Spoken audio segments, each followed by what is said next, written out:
යතහාරිවා පුරා පරිපූර්ණති සාගරං නේවනේවයිතෝ දින්නම් වේදානං උපකප්පතේ උන්නමේ උදකං වට්ටං යතානින්නම් භවත්ති ඒවමේවයිතෝ දින්නම් වේදානං උපකප්පතේ ඉත්තං පත්තිතං දුයං වික්‍රමේව සමිජ්ජතෝ සබ්බේ පුරෙන්දු සන්තෝ වන්න රසෝ යතා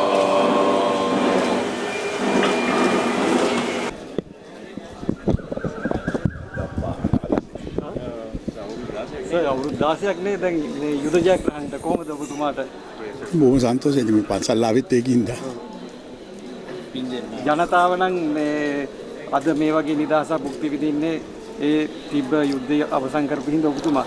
මොකද ඒ ගැන ඔබතුමාට පිටිපස්සට අත් වශයෙන්ම සන්තෝෂ වෙනවා මේ යුද්ධය අවසන් කරන්න රණවීරුවන්ගේ මේ කැපවීමයි ජනතාවගේ කැපවීමයි කියන්නේ.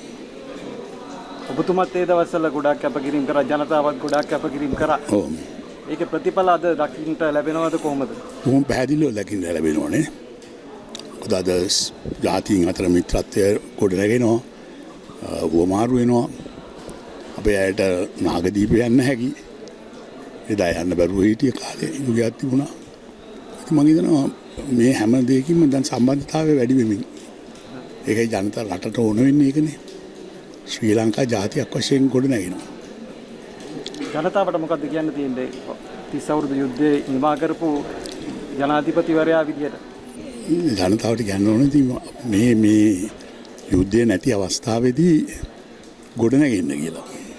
රටත් ගොඩ නගාගෙන යවුණු ජනතාවත් ගොඩ නැගෙන්න ඕනේ යුගයක් ඇවිල්ලා තියෙනවා. අද නේද?